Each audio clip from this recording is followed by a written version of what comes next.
Today is Radhashtami, and I cannot think of a better time to introduce His Holiness Devamrita Swami. I'm getting there. A child prodigy who took the academic world by storm, but then was not satisfied and found religion in the Port Authority bus station of New York City. Independently read all of Prabhupada's books, devoured them, and then joined the Krishna consciousness movement in direct roles of service to Srila Prabhupada, especially literary work in the BBT. He's known as one of the innovators of ISKCON, focusing on outreach to those who have never heard of Krishna consciousness, creating environments where people from the West can not only thrive, but also come to their full potential as devotees. His ideas took root in New Zealand, Australia, and have spread to many places around the world, not the least of which is Bhakti SF, Santa Cruz, and so forth. Maharaja travels all over the world. He's one of the members of the GBC, Governing Body Commission, thankfully, and one of the greatest advocates for book distribution who's ever walked the earth. In fact, he comes here regularly because he's attracted to the mode of service that you're all doing, distributing transcendental literature. Thank you, Maharaj, for staying in this orbit, keeping us close. We're deeply grateful for you coming here on these holy days, or any other day for that matter. Please welcome His Holiness Devamrita Swami.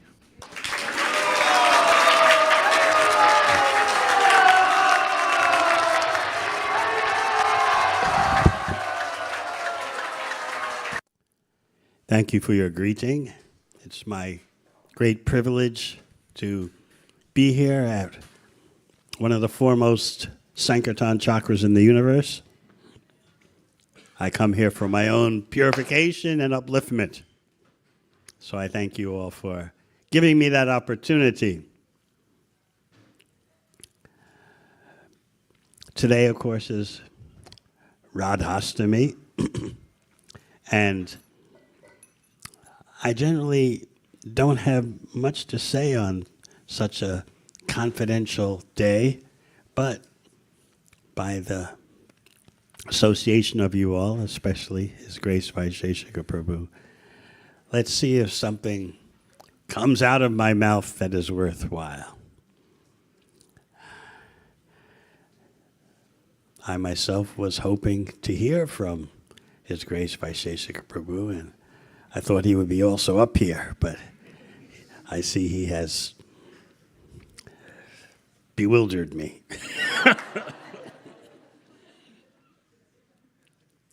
But especially today, I'd like to chant Jai Radha Madhava, the song by Srila Bhaktivinoda Thakur, which introduces you and immerses you in the topmost portion of the spiritual world. Om Jnana Chimirandasya Gyananjana Shalakaya Chakshun Militang Yena Tasmai Shri Gurave Namaha. Jai Shri Krishna Caitanya Prabhu Nityananda Shri Advaita Gadadhar Shivasari Gaur Bhakta Vrinda. Hare Krishna, Krishna Krishna, Hare Hare, Hare Rama, Rama Rama, Hare Hare. Let us begin our discussion of Sri Radhashtami and the glories of Srimati Radharani by doing a quick survey of the Bhakti Vedanta Library and how Srimati Radharani emerges. As most of you already know, some say her name is not in the Bhagavatam. reasons given by the acharyas are that she's very confidential, and also that Shukadeva Goswami was afraid that he would, upon mentioning her name, burst out into ecstasy and the whole transmission of Srimad Bhagavatam to Parikshit Maharaj would be halted. When you have Bhagavad Gita, there is Krishna introducing himself that he exists. Always think of me. Mamana bhavamat bhakto. Become my devotee. Surrender unto me. But there's not much information given in Bhagavad Gita about Swayam Bhagavan Krishna.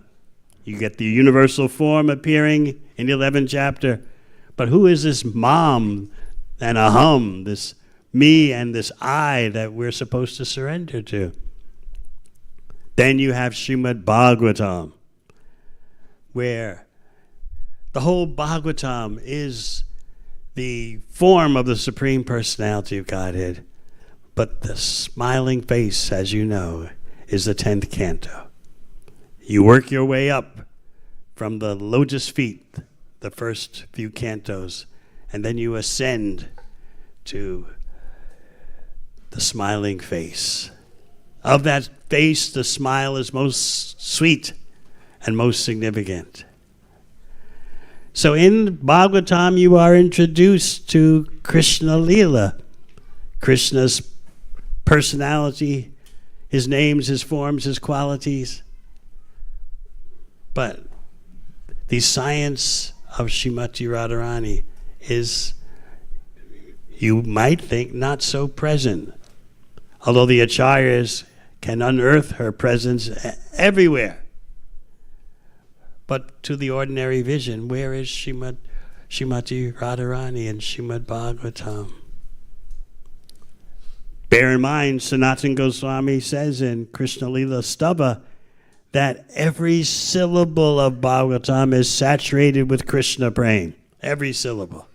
Makes you want to, let me go back and start reading again. I missed something.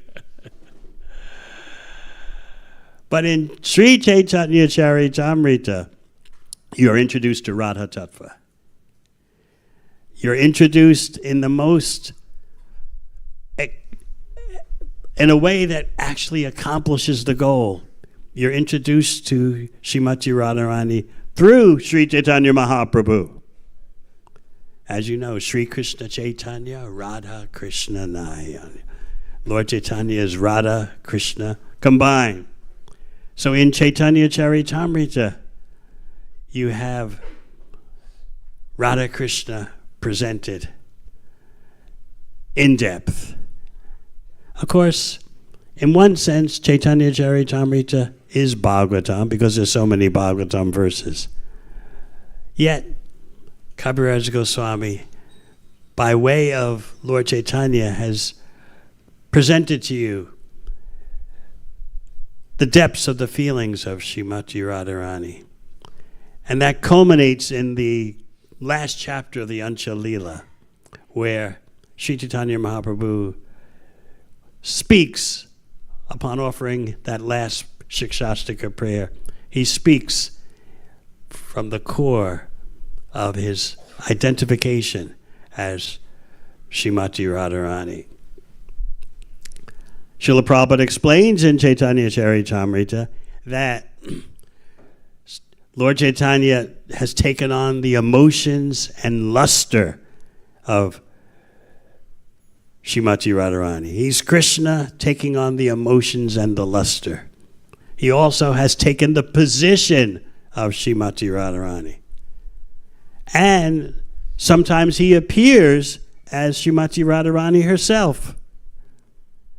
And sometimes he demonstrates the role of being the maid servant of Srimati Radharani. Sometimes that comes out in Sri Chaitanya Charitamrita. Just like in Madhya Lila, Lord Chaitanya's instructions to Sanatana Goswami. You may notice after he explains about the Aishvarya, the opulences of the Lord, and then starts explaining about the sweetness the Madhurya, in the midst of that discussion, he says, Saki hey. Well, how is Lord Chaitanya referring to Sanatana Goswami in this way? But he's in the role of Srimati Radharani, and of course Sanatana Goswami is one of the maidservants of Srimati Radharani as a manjari. So all that's packed in, hidden, apparently, in Caitanya Charitamrita, but it's actually right before your eyes. But as Srila Prabhupada explained, his books are like a pharmacy in that they contain prescriptions for all levels of patients, from the most neophyte to the most advanced. So you're in store for not only a lifetime of depth, but eternally you'll be drowning in the nectar of Bhagavatam and Sri Chaitanya Charitamrita.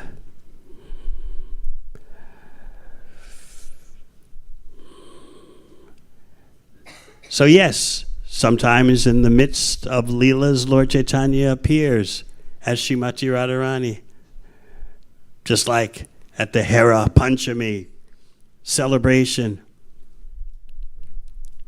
in which Srivas and Srup Damodar were having a sort of mock debate.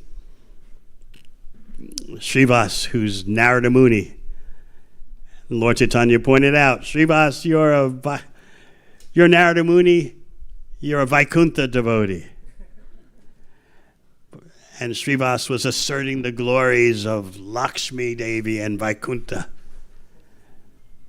whereas Srup Damodar was presenting the apparent humble opulences of Braj. At the end of that dialogue, after Lord Chaitanya points out to Srivas Thakur, you are exercising your behavior, your identity in Narada Swabhav. You're actually Narada Muni, so we're not surprised you're standing up for Vaikuntha. But Srup Damodar, he's a Braj devotee. Srivas Thakur, as you may recall, broke out in ecstasy and started making sounds, slapping his armpits. And then a wild kirtan ensued with the ecstasies of bhakti just saturating everyone. In the midst of that kirtan, Lord Chaitanya appears as Srimati Radharani. Nityananda is observing from a respectful distance. So, and then you have Lord Chaitanya running towards the Chataka Parvat. He sees Govardhan Hill. Is that a mistake? If you want to call it a mistake, it's a mistake of in pure love. The most important thing is the pure love. That generates the reality. So yes, Lord Chaitanya actually saw Govardhan Hill. You would try to speculate, well, it's really Chataka Parvat, a sand dune. But he's remembering Govardhan Hill, even though it's a sand dune. But no, he saw Govardhan Hill. In other words, love of Krishna generates the reality more than our empiric, mundane senses. So you know what happened? He reached the hill, Chataka Parvat, and collapsed on the ground, and his associates caught up with him finally and tried to revive him. And upon being revived, he suddenly stands up and he's looking for something. And he explains, I was at Govardhan Hill. Krishna was playing his flute. He was with the cows and cowherd boys, and he played his flute, and the gopis came, and they told me, pick some flowers as Radha and Krishna entered a cave at Govardhan. So many with deep realization say that this is Lord Chaitanya indicating the mode of a maidservant of Srimati Radharani. You could say he's Radha Krishna combined, yes, but in this instance, he's acting as a maidservant of Srimati Radharani. He's picking flowers outside the cave upon the entrance into the cave of Radha and Krishna. And of course, you remember the heartbreaking lament after Lord Chaitanya comes back to sort of external consciousness, and he breaks the hearts of everyone. They all start crying. He said, I had a chance to enter into Radha Krishna Leela. What happened? Where am I? Where did my opportunity go? So this is Mahaprabhu teaching love in separation. So you might think, where do we go from here, where we are now, to there? Somewhere near there. Of course, we hold these subject matters high above our head. We aspire after first trying to deserve.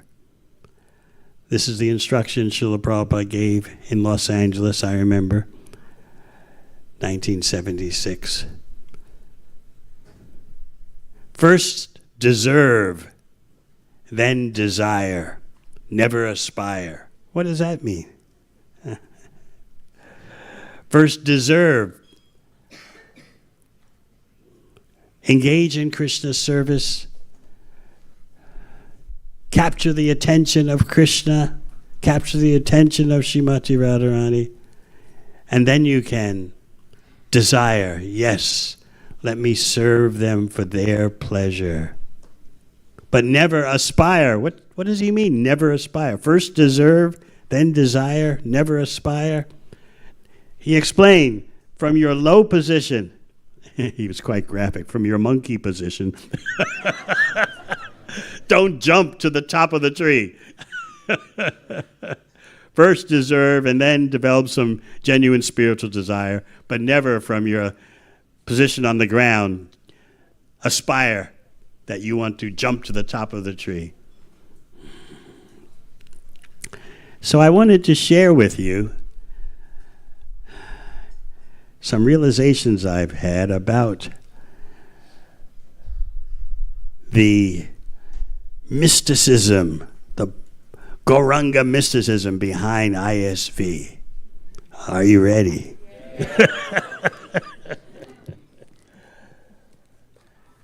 My eyesight is failing, so let me put on my glasses. I always wondered what the secret sauce is here. Of course, you have your fearless leader, but what's he's the straw that stirs the nectar drink, but what's actually going on in that nectar drink? Let's hear about some dynamics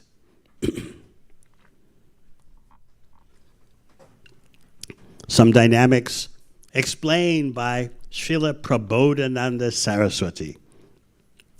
He associated with Mahaprabhu in South India. He's the uncle of Gopal Bhatta Goswami.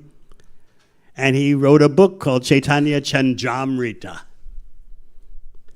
And he explains something very fascinating. So you can see where you're going.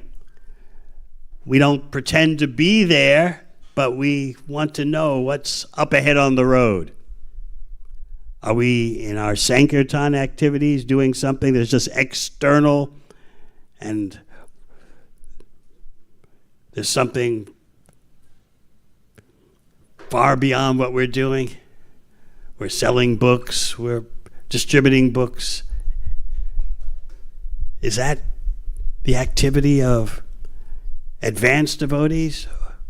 It's something we just do as beginners?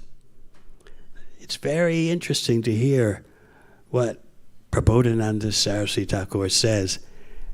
And in Krishna Leela, he's Tunga Vidya. So what he explains And please never forget this, and you'll never be bewildered about what is the significance of the Sankirtana activity. I'll read you various renditions of his verse, this particular verse, because the various translations emphasize various aspects. As you know better than I, Sanskrit is very deep in meaning, so there can be several genuine translations. Just like in Prabhupada's books, sometimes he gives you what I call enhanced, turbocharged translations. Mundane academics don't like that. They want everything dry. But even sometimes in Prabhupada's word for words, things break out, things erupt. And he told us at the BBT that, he said, actually anyone can translate, but my purports contain my devotional ecstasies.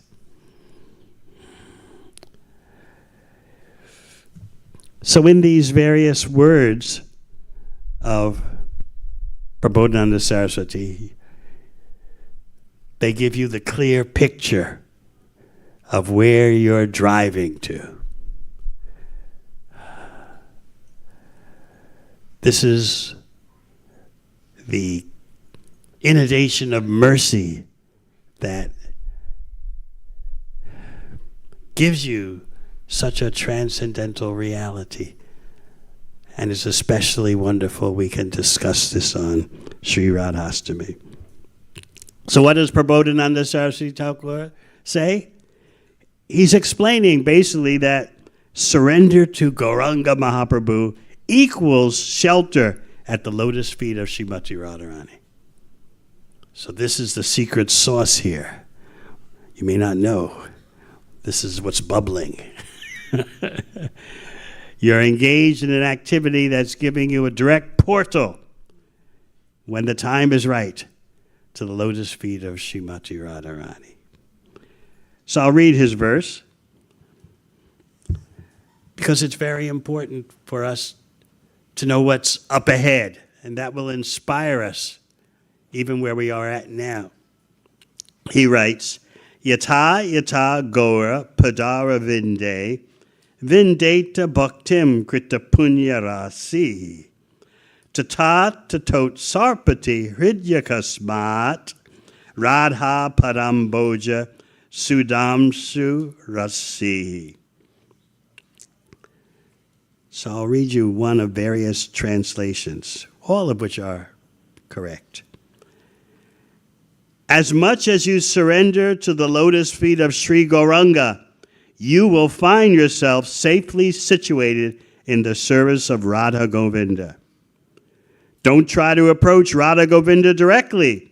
If you do, there may be some difficulty.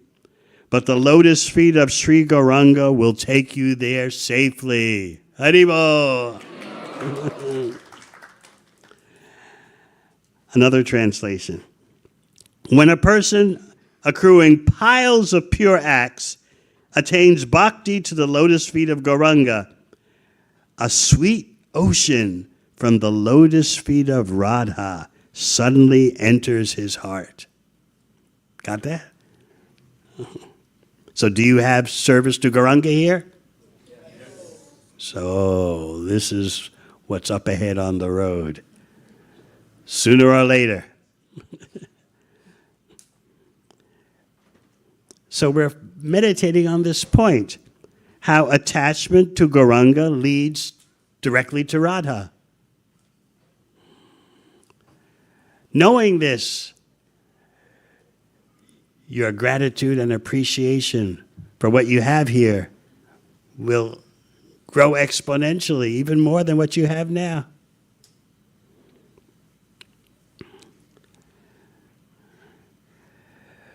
Another translation, to the degree that a fortunate pious person attains devotion unto the lotus feet of Gaura, to that degree he spontaneously finds the nectar ocean of attachment to Sri Radha's lotus feet rising in his heart. So one example is given of this, one metaphor from nature. The progressive phases of the moon cause the ocean to progressively swell. Similarly, an increase in devotion to Gaura Chandra, the moon-like Gauranga, spontaneously causes the ocean of attachment to Sri Radha to rise higher and higher. So you can just picture the moon in the sky progressively going through its phases, causing the ocean waves to swell. Similarly, the moon of Gaura Chandra rising causes attachment to Sri Radha, just like the waves in the ocean, to go higher and higher and higher. Another translation. As much as one devotes his full attention to the lotus feet of the Lord Chaitanya. I'm giving you all these translations so you can see the same point from slightly different angles. And fix this point deep in your consciousness. And so the gratitude that you already have, I hope, will multiply tenfold at least. As much as one devotes his full attention to the lotus feet of Lord Chaitanya, to that extent he will be able to taste the nectarian service of the lotus feet of Srimati Radharani in Vrindavan. The more one engages in service of Sri Chaitanya, the more one finds oneself in Vrindavan, tasting the nectar of the service of Sri Radha. Haribol!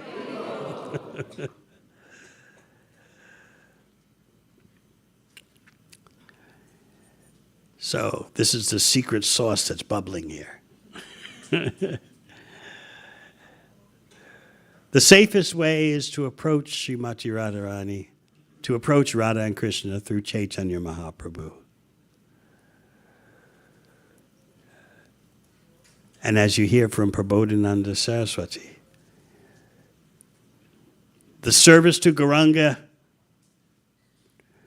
transforms into service to Srimati Radharani. By going through Gauranga, you're safe and protected by serving Lord Chaitanya's mission. And this shows you, by Prabodhananda Saraswati Thakur's statement shows you the depths of the Sankirtan movement, the depths of the Sankirtan activity. So you don't need to ever think, maybe what we're doing is not the highest. Of course, every devotee should think, I am the lowest, but nevertheless, the service opportunity you have is the highest. So you can take it straight from Tunga Vidya, who's, yes, a member of the Ashtasakhi. So I don't know what more evidence you want. Knowing this, you can dance in even more ecstasy, distribute even more books. Let's hear a little bit from Bhaktivinoda Thakur, who explains that, he explains this in Jaiva Dharma, a book that we're working on at the BBT, at the behest of His Grace Vaisesika Prabhu, who wants a top quality BBT rendition of Jaiva Dharma. We hope to get that out sometime next year.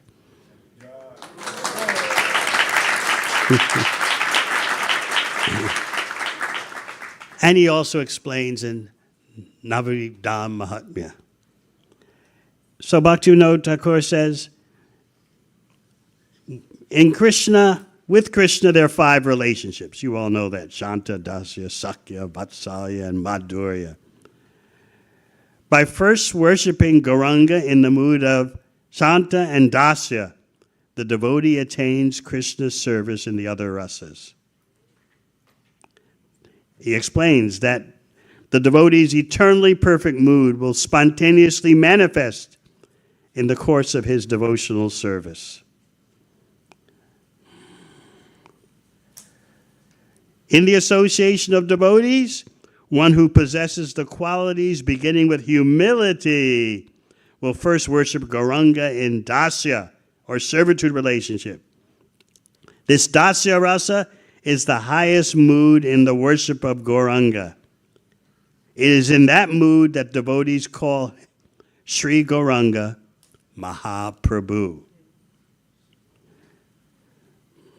So he explains that when the worship of Gauranga in Dasaras reaches full maturity in the heart of the living entity, Madhurya Rasa naturally develops in his heart.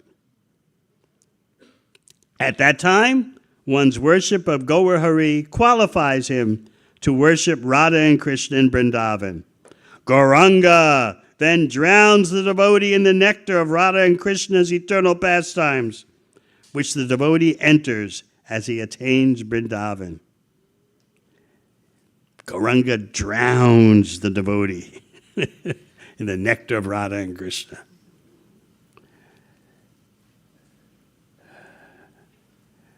So this gives you an indication of the treasure that is present now and will become more and more revealed to you as you go about serving Sri Gauranga as his servant. Simultaneously, you're entering a portal to the lotus feet of Srimati Radharani, who demonstrates that her own happiness is when Krishna is happy.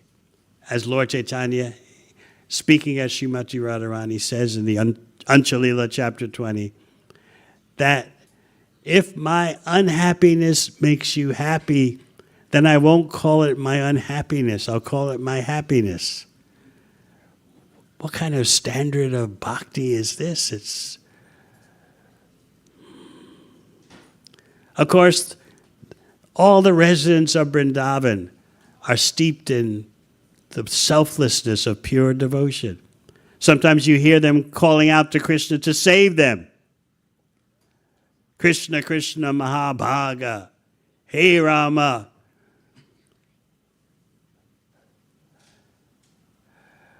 Krishna, source of all opulence. Balaram, Amita Vikrama, the performer of unparalleled activities.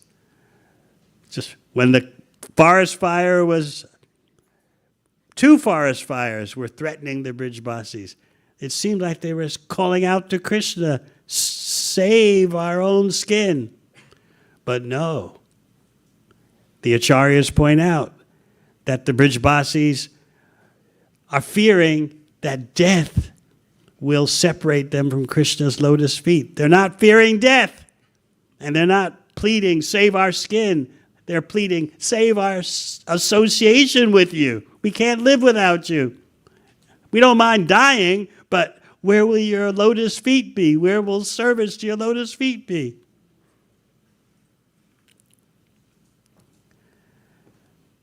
In Krishna book, you can read Prabhupada's presentation of Uddhava departing Vrindavan. And Nanda Maharaj basically can't talk. His voice is cracking. So he and the cowherd men, the cowherd elders, present these requests to Uddhava. Karma bir brahmyamananam. Wherever we may wander by the force of karma and the authority of the Supreme Lord, may we always be Krishna conscious. So Srila Prabhupada elaborates in Krishna book that they're not acting for their own satisfaction. They're demonstrating the principle of will we go wherever will satisfy Krishna. That is our heart and soul, his satisfaction. We can wander here, wander there by the force of karma and the desire of the Supreme, but let us always have the opportunity to satisfy Krishna. So Srila Prabhupada writes that this is how he's teaching us. This is how a pure devotee thinks. A pure devotee doesn't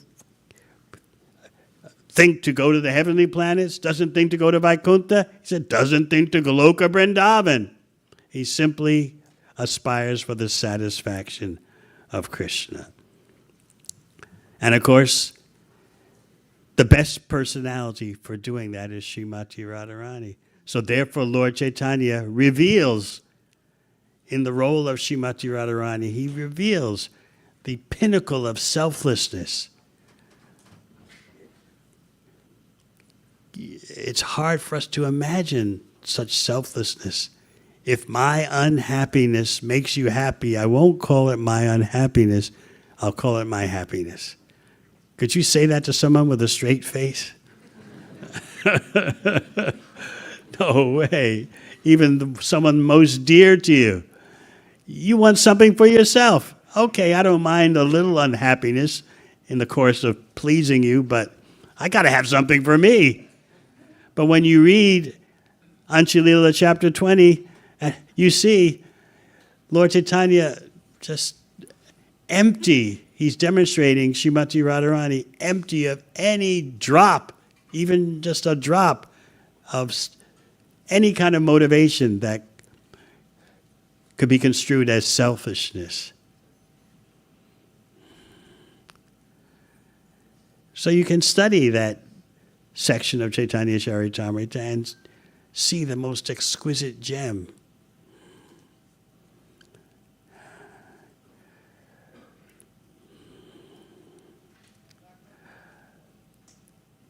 When we look at the works of Raghunath Das Goswami, he's known as the Prayojana Acharya.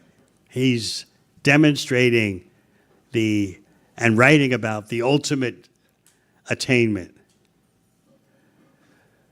Sanatana Goswami is known as the Sambandha Acharya. He's laying out as the Acharya of Bhakti Siddhanta, the proper understanding of devotional service.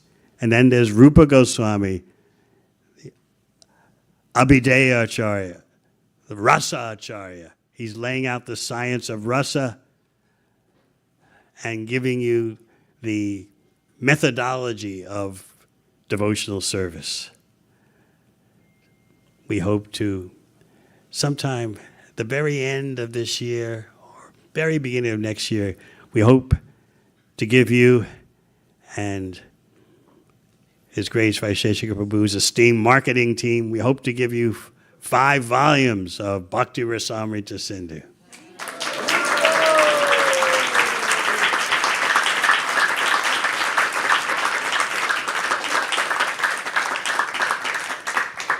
Five volumes of around 700 pages each.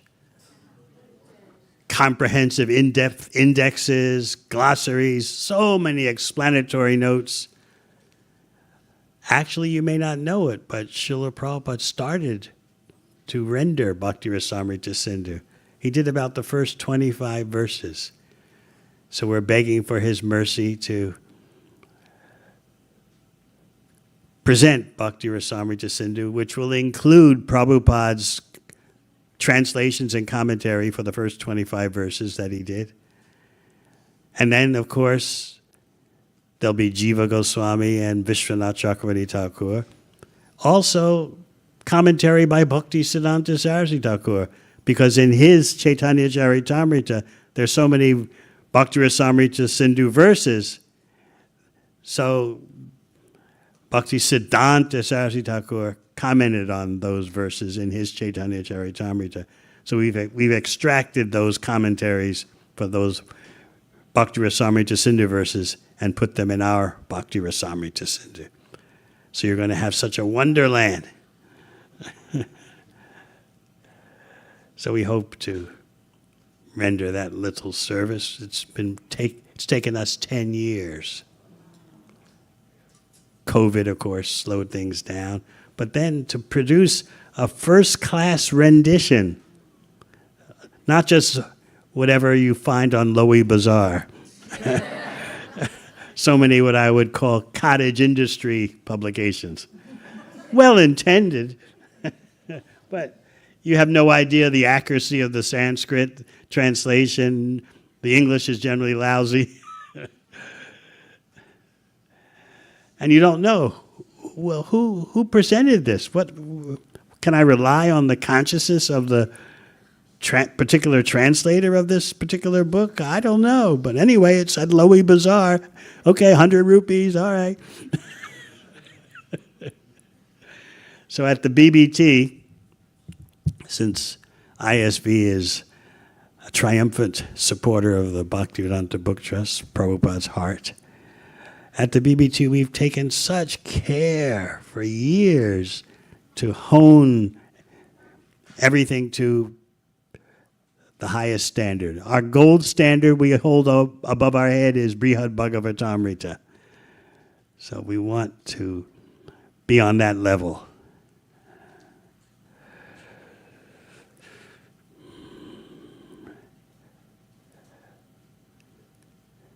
So we were speaking about Rupa Goswami being the Rasa Acharya or the Abhideya Acharya, presenting the methods of devotional service and the flavors of bhakti.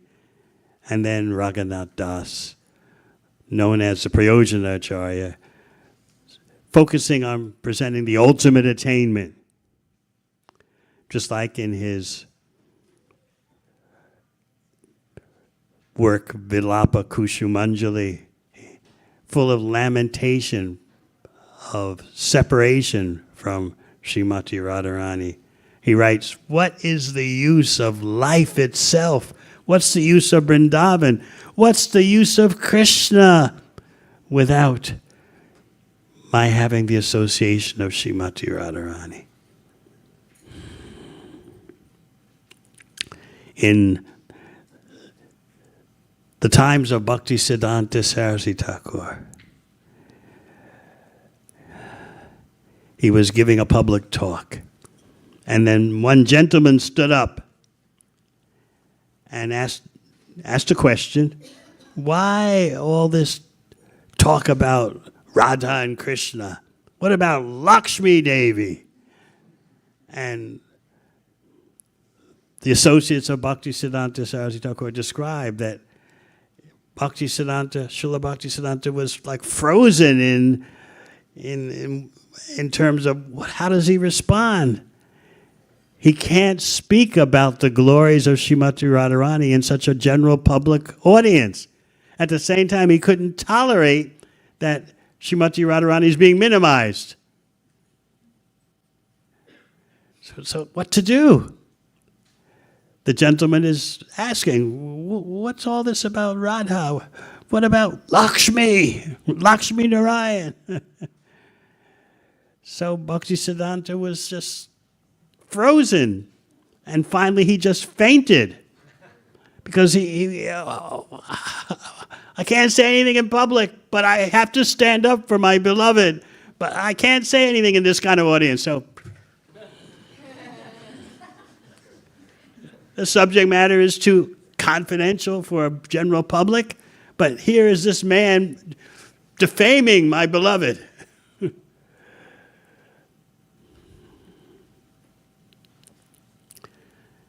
So that shows us something about how restrained we should be in approaching such a subject matter as Radha Tattva.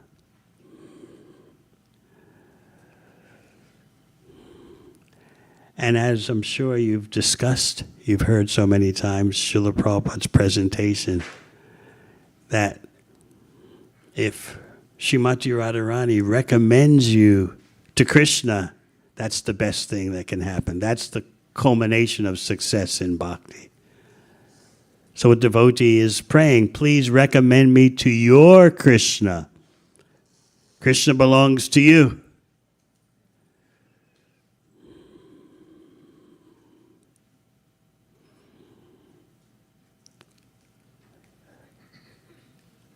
And in one of the prayers Srila Prabhupada wrote upon sailing to the USA, he says, I say to you, brothers, you will attain your good fortune when Srimati Radharani casts her glance over you.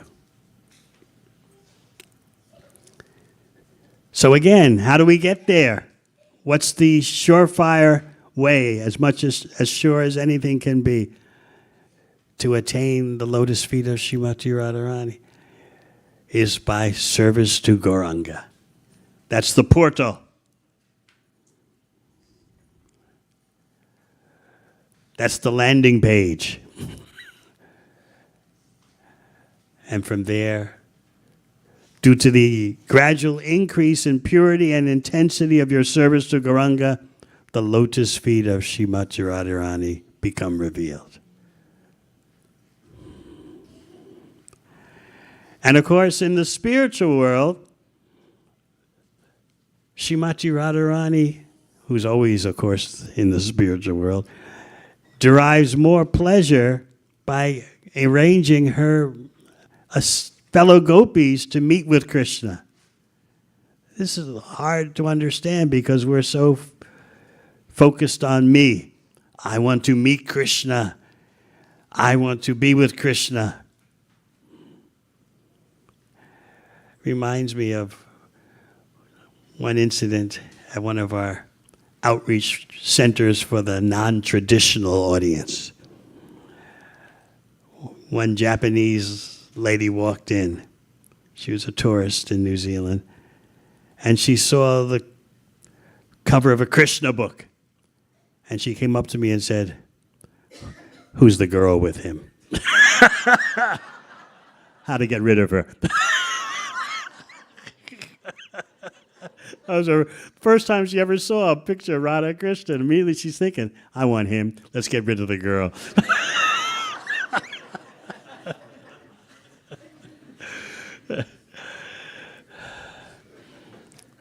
So the principle in Radha Krishna Leela is that Radharani derives more pleasure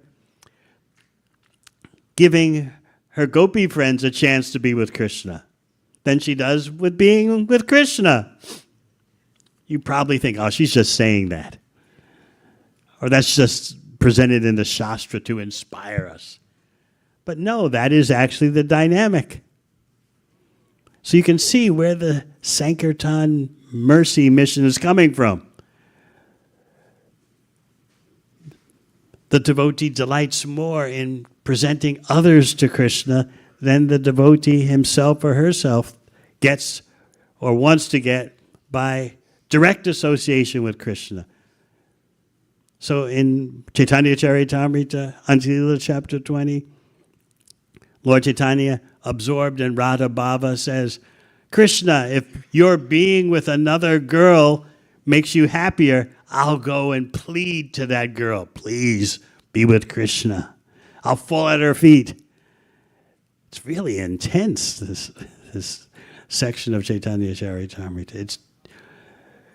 You have to get beyond the male-female material buzz, and then the impact will hit you even more. That Srimati Radharani is saying, if Krishna wants someone else, if someone else will make him happy, I'll fall at that person's feet. Please, don't ignore Krishna. Go to Krishna. Of course, as you know, sometimes Srimati Radharani can be very coy, very hard to get, seemingly not wanting to be with Krishna. And their dialogues like that are very fascinating. Another book coming from the BBT translation team, Vaishnava Classics, is Danakeli Komudi, full of the dialogue between Radha and Krishna and their associates, in which there's all kinds of double talk, all kinds of play on words. So in the commentaries that we've done for this work, we give information and navigation. This is referring to a statement in the previous verse. This is anticipating a statement in the next verse. This is a play on words. So you'll have a full informational presentation for your reading pleasure.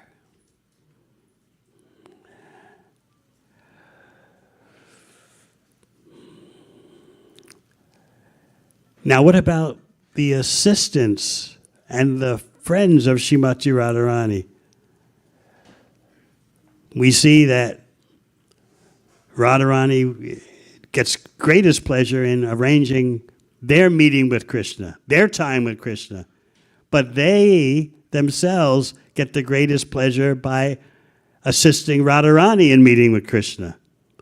So the Shastra gives the example of a tree. The tree is Krishna, and the vine is Srimati Radharani. When the vine wraps around the tree, actually the leaves on the vine enjoy more than the vine. The servants, the assistants of Srimati Radharani enjoy more, but she enjoys more by arranging that the servants be with Krishna. So what's going on? We're so focused on Krishna, give me. Krishna, make me blissful. Krishna, where are you? I want you to be with me. But the Sankirtana activity is training you up for the topmost relationships in the spiritual world. Introducing others to Krishna and seeing Krishna enjoy with others.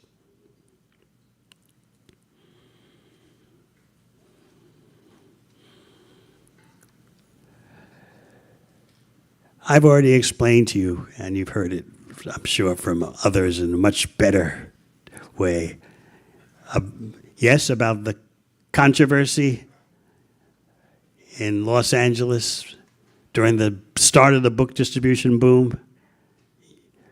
You've heard this before, but no harm in repeating it. Some devotees were going around saying that Nikunjayuno Ratikere Siddhaya Yayali Bir Yuktir Apekshaniya. The spiritual masters assisting Radha and Krishna in arranging meetings in the groves of Vrindavan, in the Kunja. So some devotees were going around saying, this is the mood of the Sankirtan devotee. By the Sankirtan devotee assisting Lord Caitanya by giving conditioned souls an opportunity to connect with Krishna. They're in that same mood, that same bhava that Nikunjayuno Ratikeri Siddhaya talks about. So many devotees were thinking, this is fanaticism. This is way over the top. These book distributors are getting too puffed up, imagining that they are somehow or other even remotely connected to such a high level of the spiritual reality. So the controversy was boiling. And so as everything happened back then, when there's some doubt, when there's some perplexity, you write a letter to Srila Prabhupada. No matter what it is, whether it's how much khichdi should we eat or write Prabhupada about everything. So in my service of filing Prabhupada's correspondence in Los Angeles during my BBT days, I saw both the letters to him and the letters from him. So I saw both sides of this controversy, the letter to Prabhupada and Prabhupada's response. And Prabhupada's response was, yes, this is correct. The Sankirtan devotees are following in this kind of bhava. Devotees were astonished. Wow. That shut the critics up. So this principle of deriving more pleasure by introducing others to Krishna, this is the principle of in the deepest, most intimate section and activities of the spiritual world. So what is going on as it looks like to the mundane vision, ordinary book selling, ordinary circulation of religious literature. What's really going on is connections with Krishna. And more the devotee, as he or she progresses in their service to Gauranga, more and more you realize this. So these are some points that I have chosen to share with you on Radhashtami. And I'm hoping that we can hear from His Grace Vaisesika Prabhu, if he'll be so kind.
Dear Maharaj, you're perfectly aligned.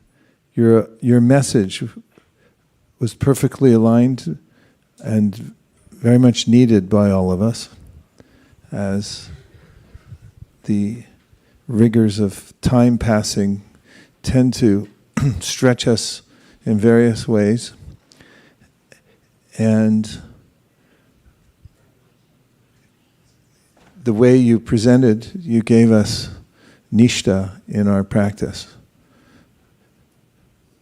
We're so grateful to you for being a faithful follower of Srila Prabhupada, and an ideal follower, I must say, because as Prabhupada said, besides being the deliverer of the message and distributing books, he said, you must also read the books. And it's apparent to anyone who hears you speak or reads your writings that you've taken both to heart. As Sanatana Goswami said about Haridas Thakur, some are preachers, but they don't practice, and others are practitioners, but they don't preach. But he said to Haridas, you both preach and practice, therefore you're the greatest devotee in the world. And we can only survive by having the association of devotees of that caliber, and we find that in you. And every sentence that you said today was perfectly composed and landed in our hearts in such a way as to bring us to the next level, because we're always running scared that what if we can't do it again? We did it last time, but how will we do it again and increase? And now we know by your association that it's all possible by the internal potency of Sri Caitanya Mahaprabhu, who's bringing us ever closer to the spiritual world and empowering all those who are enthusiastic about serving the lotus feet of Lord Chaitanya Mahaprabhu. So we're very deeply grateful for you coming here and delivering this message on Radhashtami. We'll never forget it. I watched some of the devotees who were fully absorbed in listening, and some were nodding, others were swooning. So your message was very well received. Please thank Maharaj again.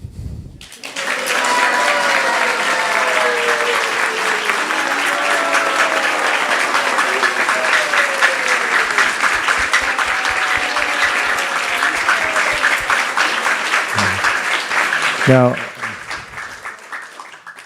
when a Kamadhenu cow comes to your house, you may be reluctant to let it go. So I thought maybe we could milk our Kamadhenu cow more and to see if if devotees have questions for Maharaj, so that we can use whatever realization we may have and resonate with Maharaj's mood and try to go deeper, ask questions that will bring out more. Would anybody like to try that? Okay, Devamrita was first, and here comes the mic.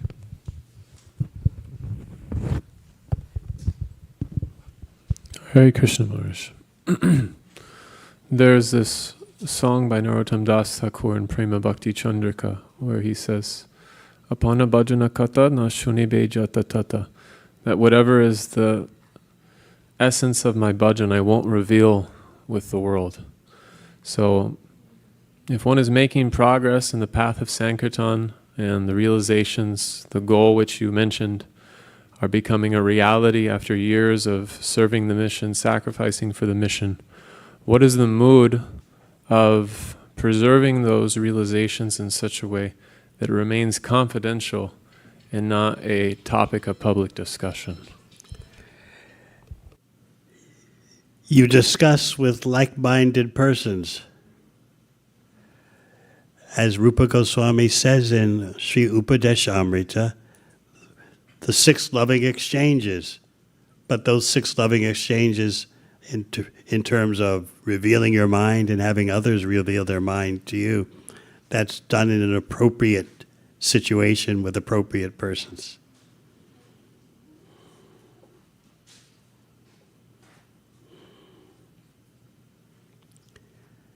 In one sense, there are no secrets in bhakti. There's a time for everything.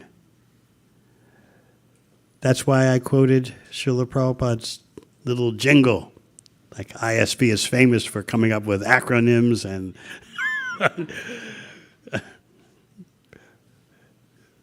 various slogans. If your feet just touch the pavement on the monthly Sankirtan festival, that is success. I went out on the monthly Sankirtan festival in London last month, and so I was remembering that statement. If your feet just touch the pavement, that's success in of itself. What other slogans are there? Yes. You can just speak it out.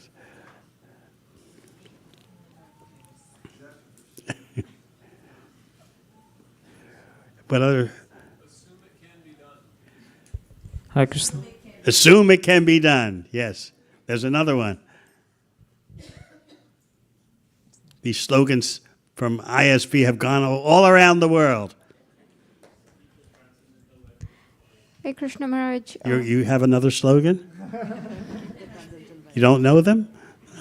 Keep the... Ah, that's right. Where attention goes, energy flows.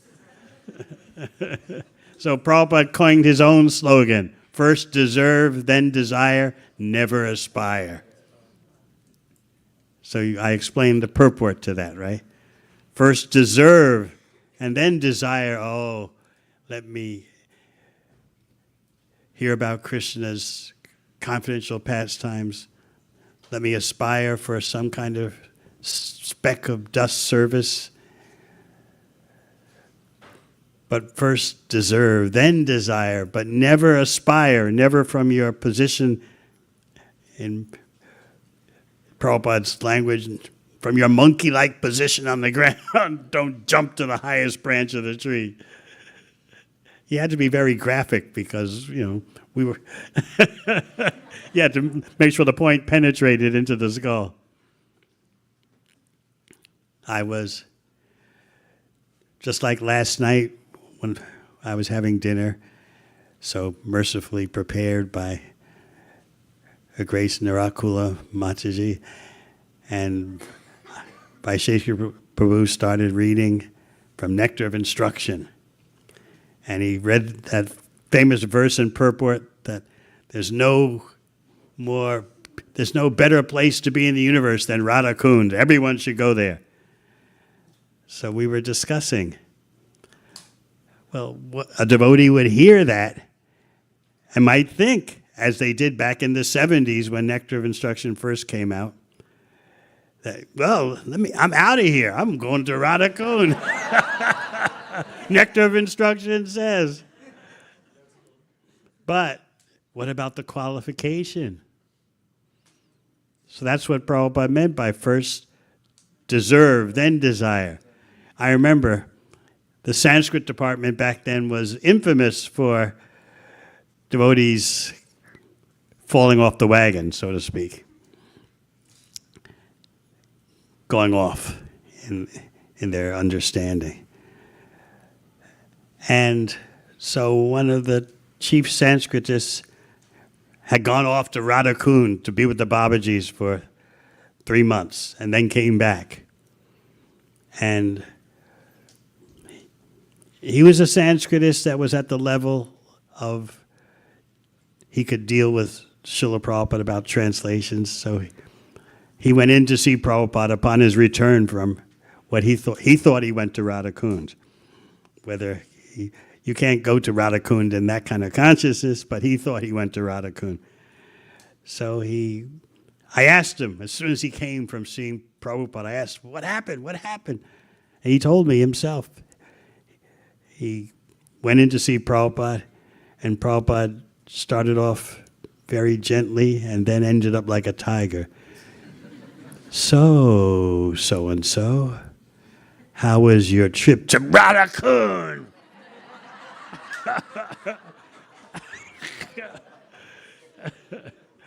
The devotee told me Prabhupada practically spat the words out. In other words, you didn't really go there. In your consciousness, you weren't there. You were in some kind of material facsimile of Radha Kund. So therefore, Prabhupada spat the words out. How was your trip to Radha Kund? The devotee came out shaking. I was on Vaisesika Avenue in Los Angeles watching for his return from Prabhupada's quarters. I was waiting. Okay, what happened? What happened? So we want to become qualified, and then we can desire. So, yes? Hare Krishna, Maharaj, thank you for the nice static class. So you mentioned about Sankirtan. So I had a question regarding that. So apart from book distribution, Maharaj, what else falls in the Sankirtan umbrella? And also regarding Gauranga Mahaprabhu's services, like what other services we can do to Lord Gauranga? First, we have to understand that distributing transcendental literature, whether printed in books or audio or digital, that is our prime mission. This is our inheritance from the parampara. It's true that you can glorify Krishna in so many ways. But I see what I was telling Vaisesika Prabhu the other day, what has galvanized and concentrated this community into a sandesh is the focus on Srila Prabhupada's books. So the whole world can now see what a difference that makes. You guys aren't so mental. So you're not drowning in complexities that plague so many other congregations. What do? We need another dome on our temple. That'll solve everything.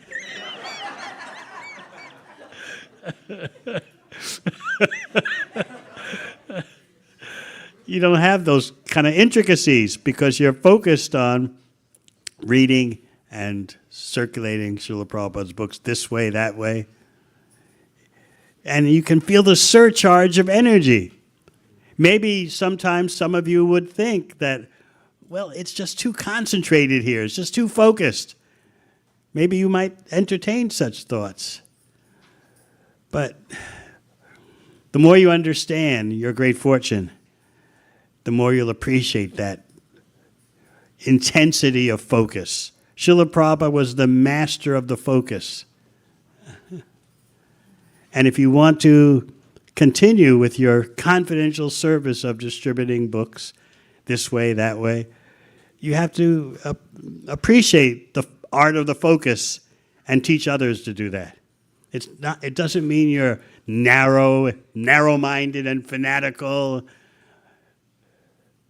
It means you're in touch with the voltage. Golokera Prema Dana Harinam Sankirtana. You're in touch with that voltage, that spiritual voltage coming from the spiritual world. So because you as a congregation have opted to go this route, your devotional service is so concentrated. Don't take it for granted, whatever you do. I wonder what it would be like to be in some other kind of place. That's like some other you're associated with Krishna and start thinking, I wonder what something else would be like. Srila Prabhupada explained this once in Paris. Devotees kept peppering him with the question, if we were with Krishna and obviously we're satisfied, how could we choose something else? They kept poking Prabhupada about this. How could we, if we were with Krishna, how could we choose something else? Did we get tired of Krishna? And Prabhupada answered the question in a very beautiful way. He said, it's not that you get tired of Krishna, it's just that you start thinking, what would something else be like? What would a place different than ISV be like?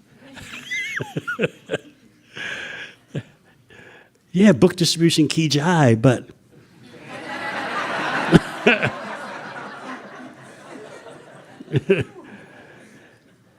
if I go to another temple, I make it more prestige, more respect, more esteem because of my professional status, because of the success of my business enterprise.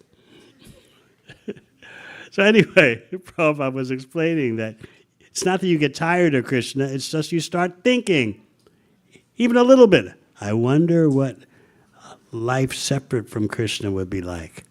Then the material world swallows you up. So he further elaborated that it's like every day you have dal, rice, and chapatis. It's not that you get tired of the dal, rice, and chapatis, but one day you think, I wonder what pizza would be like. You still like dal, rice, and chapatis, you understand? But just, I wonder what something else would be like. So please don't become deflated by thoughts of, I wonder what another kind of temple would be like. How many domes do we have? We only have, well, we got 3 altars, but it's not 3 distinct altars. If we, of course, by your book distribution, Krishna may very well give you a bigger temple, but that will all proceed out of your Sankirtan focus. Not that, well, here we are. We need 3 domes. How are we going to do it?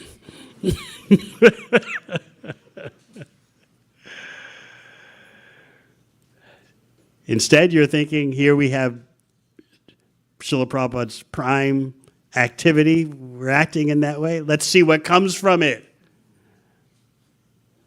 I remember I first came here, what year? Maybe it was around the year 2000. I didn't know where to go. Someone told me, go to San Jose, and so I thought you fly into the San Jose airport, and there was Vaisesika Prabhu. He said, everyone flies into San Francisco airport because it's right near my house. No one ever told me that. I thought San Jose means you fly into the San Jose airport. So I took special care to fly into San Jose. Anyway, that was 25 years ago or so.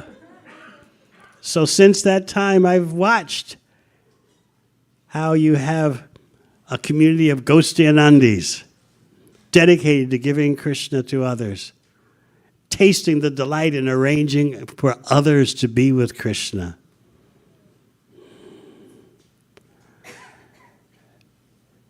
So don't ever start speculating. Yeah, what we're doing is nice, but I wonder. In fact, work together to make this Sankirtan focus even more intense. I was explaining, Prabhupada was the master of the focus. He knew how to keep you on track for the most direct activity to the spiritual world.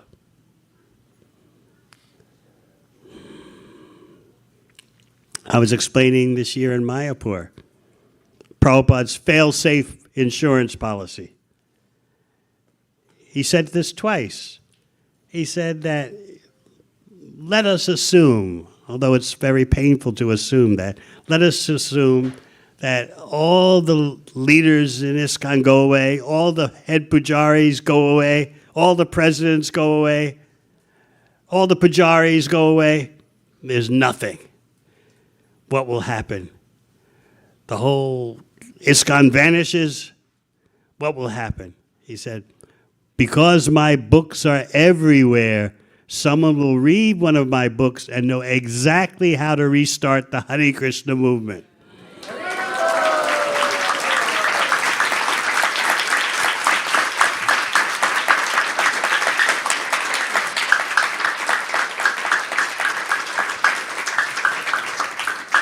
Of course, we hope such a situation never happens, but the point is, through this book distribution, the show will always go on.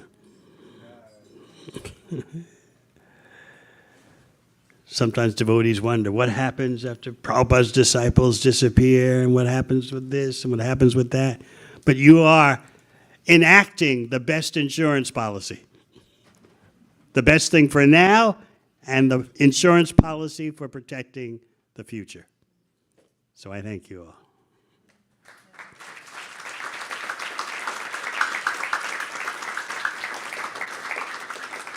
Any other questions? Yes, you have the mic, so I guess you're the boss. Hare Krishna Maharaj, thank you for an amazing class. A few weeks ago, His Holiness Vaisesika Maharaj did a workshop here where he told us practical tips and exact sentences that we can say in book distribution. I should have been there. When I went out on the streets in London, I wasn't prepared in such a way. See all the advantages you have. It's not fair. I protest. Equal rights. Go on. But life is unfair, and so I request you, if you can give us some practical tips too. To what? For book distribution, the exact sentences that we can say to Indians and non-Indians. I think you have the experts here. I wouldn't dare to pretend I could fashion such slogans and such acronyms. How many acronyms do you have in your repertoire, Vaisesika Prabhu? Huh?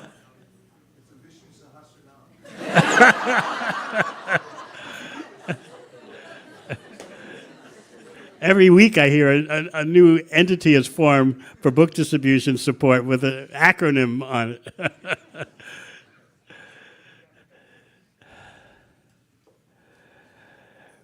Look, I've explained before, maybe you weren't around, my book distribution career, which I wanted to last all my life.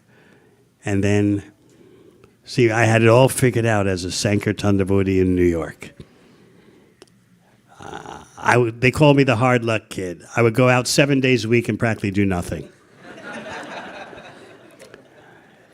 But I had in mind that one day I'll be up there with Vaisesika Prabhupada and the other big guns.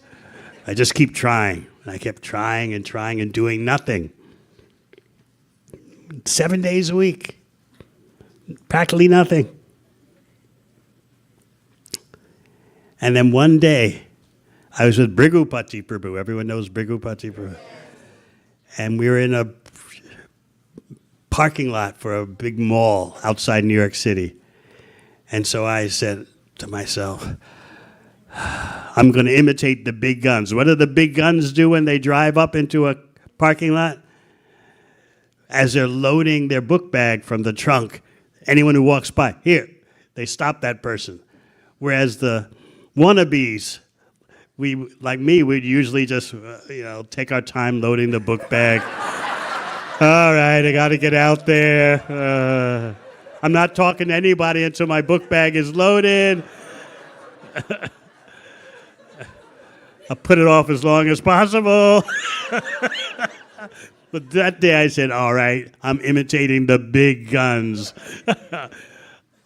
And so as I was loading my book bag from the trunk, someone would walk by, I'd pull out a hardcover Krishna book and hand it to them. Person took the book. I said, what's going on? This never happened to me before. So then another person walked by, handed him a hardcover Krishna book. The person took the book. Oh my God.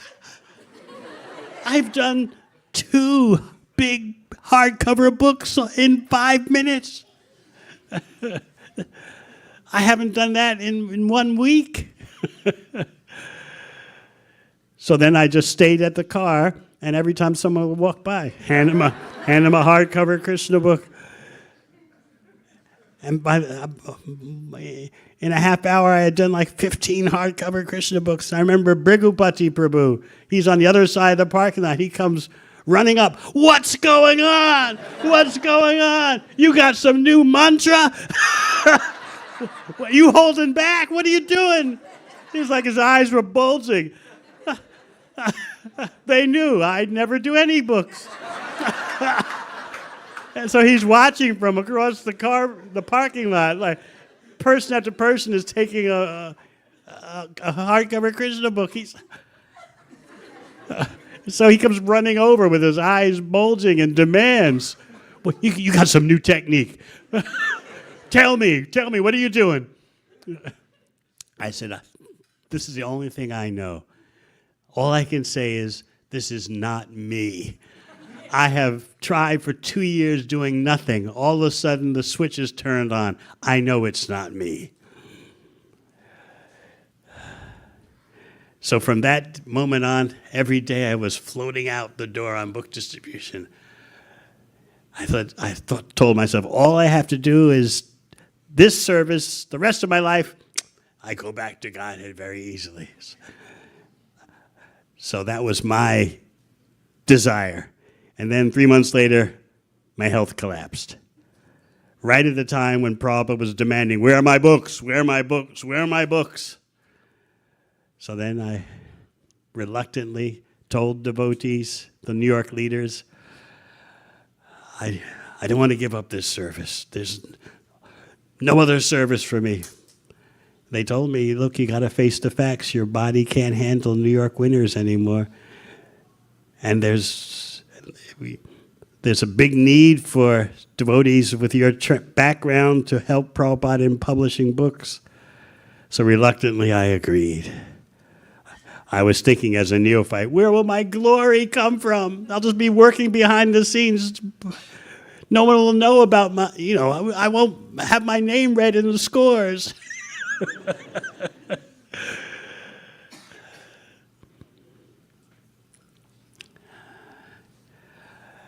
So that's how I wound up at the BBT, although my plan was every day the rest of my life I just distribute books. I go back to Godhead. I go back to Godhead so easily. All I have to do is do this every day the rest of my life. Because you have to understand what I was feeling. 2 years, 7 days a week of doing nothing. A few BTG magazines, a few paperback books. I remember when the book distribution boom started, if you could do one Bhagavad Gita on the streets of New York. Everyone was amazed. Wow, you did a Gita. Amazing. What, tell me, what did you say? What are your lines? You sold a Bhagavad Gita on the street. And then devotees from the West Coast started visiting. And they would go out on the streets of New York and do like 10 Bhagavad Gitas on the street. We were amazed. Whew, mystic power. 10 Bhagavad Gitas on the street. And then devotees like Vaisesika Prabhupada and others would come. They were the big guns. Their scores would just be off what we thought, off the charts. But I was doing nothing for 2 years, going out 7 days a week. And 7 days a week meant all night on Friday and Saturday night, because there were big concerts back then happening all the time in big arenas. So Friday you'd start 9 a.m., finish at 9 p.m. at a shopping center or on the street, and then you go to a big concert arena, 20,000 people, and distribute books there, and get back to the temple 2 o'clock in the morning, and then think, there's no point in going to sleep. Stay up for Mangalarti at 4:30, out the door again at 9 a.m. So doing that for 2 years and still doing practically nothing. So many of you have had such mystical Sankirtana experiences where you know, it's not me. I'm not the doer. It's something you never forget all your life.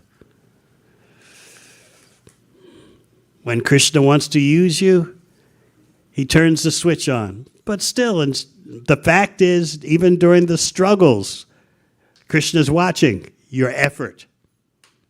The funniest thing is, amidst my struggles, before my breakthrough, they made me the Sankirtan leader because I tried so hard. Even though I wasn't practically doing anything. Krishna appreciates your effort. Anything else? Yes. He's way in the microphone is way in the, oh, there it comes. Thank you.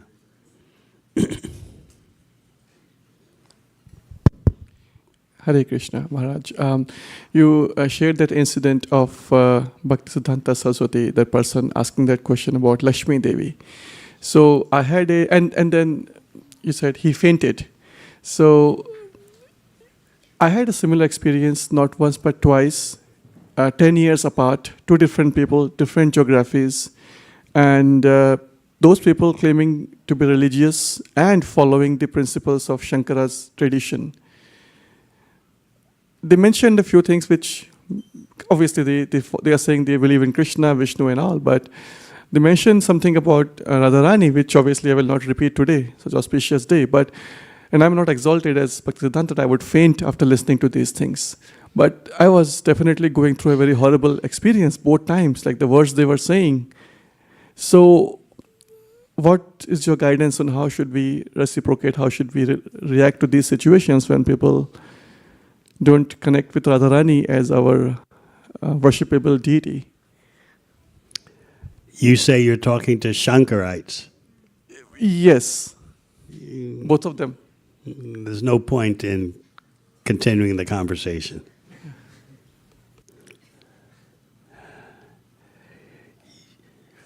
Probably best to just respectfully end the dialogue and move on.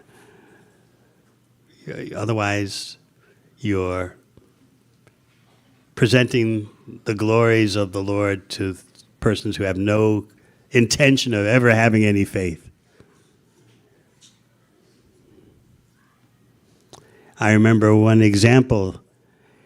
In London, Srila Prabhupada was entertaining guests at the Bhaktivedanta Manor, and one famous musician, not George Harrison, but another famous musician, not as famous, but still had international acclaim, came with his girlfriend to see Prabhupada. And he was hearing Prabhupada explain in general that chanting Hare Krishna is the Yuga Dharma. It's cleanses the consciousness of all the dust accumulated.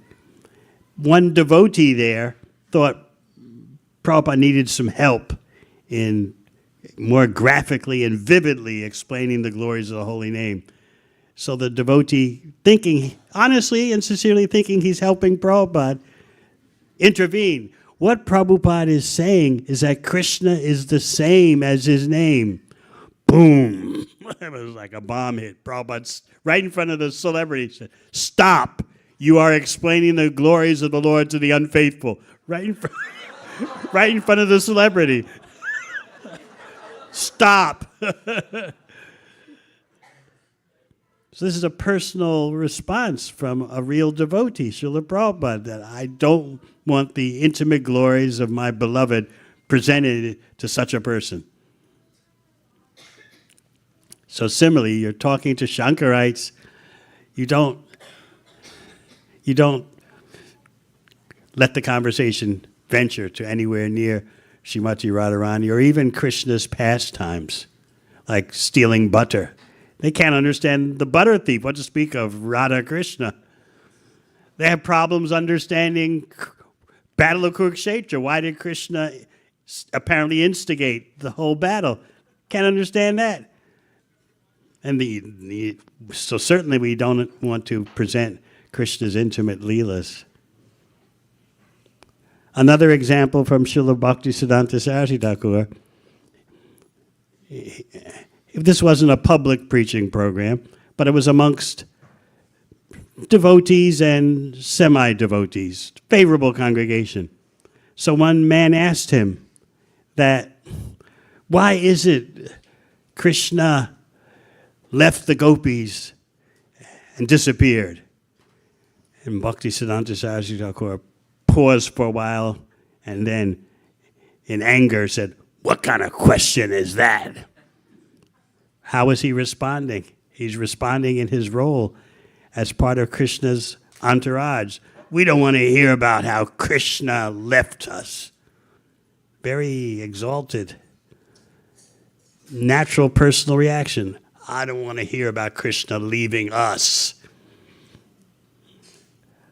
This is the exalted nature of our parampara, of which we're the humble servants. Anything else?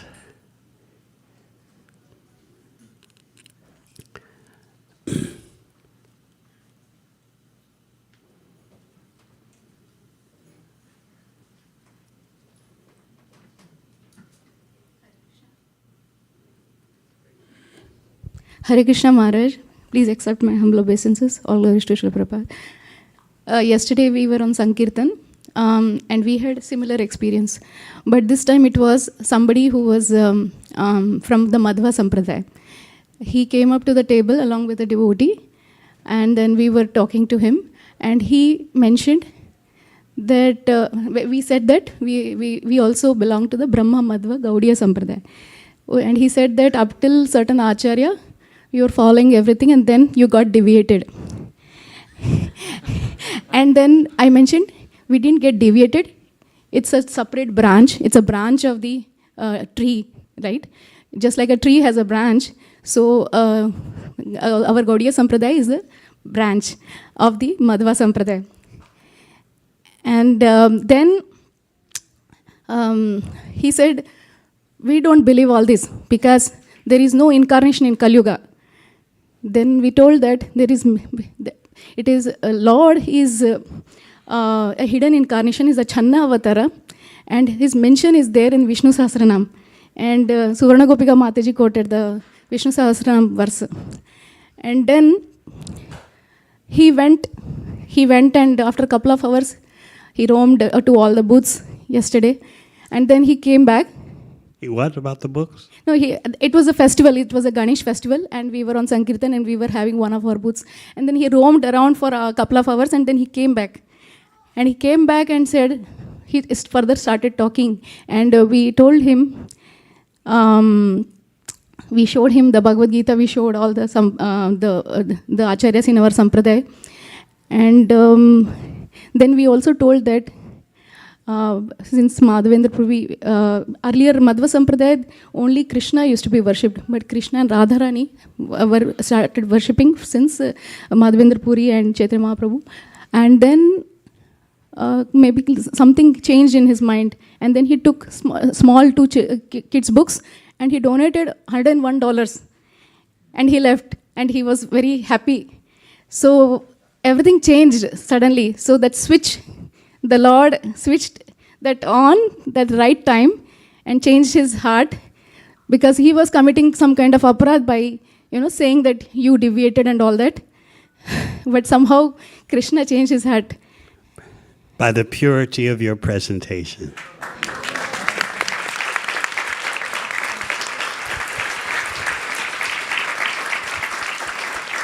So we wish upon you many, many more experiences like that. Such experiences will be your treasures all your life.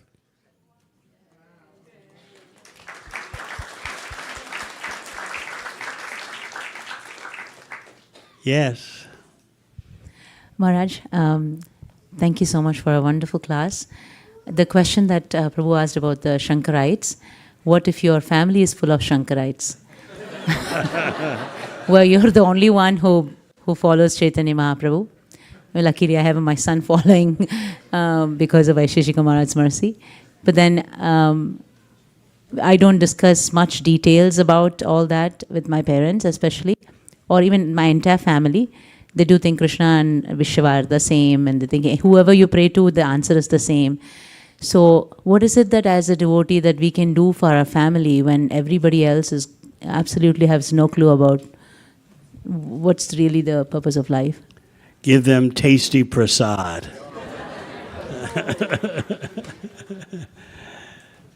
After some years, they'll soften up. So give them very exquisite prasad.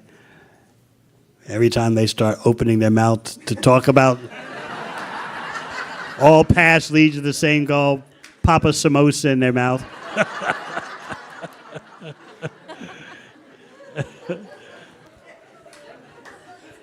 Thank you, Maharaj. Way in the back, someone has their hand up. One Prabhu.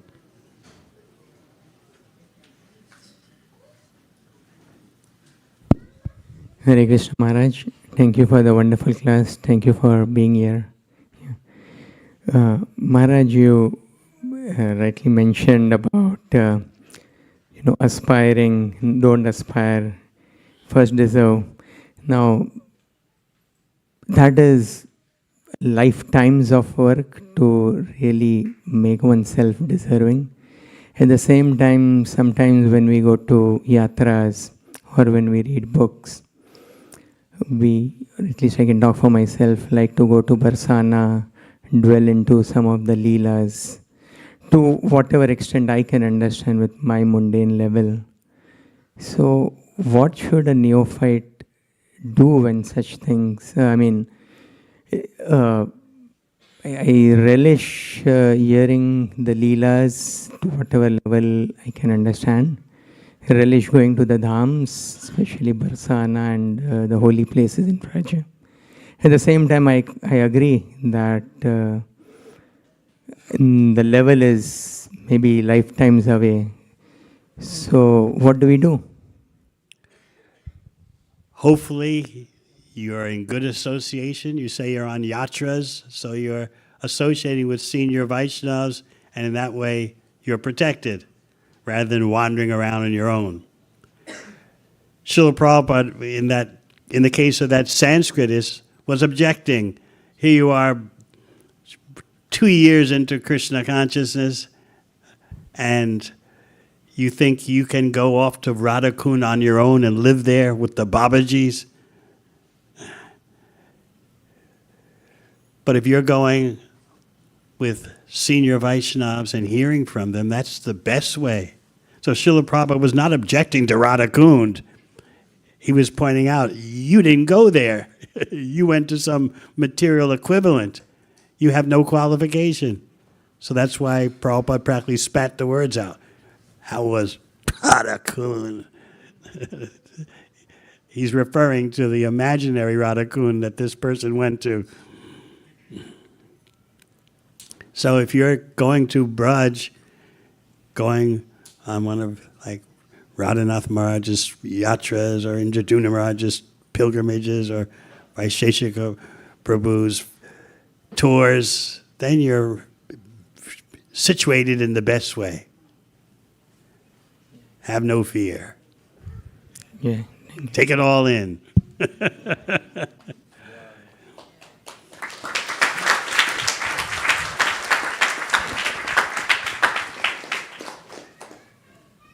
Yes.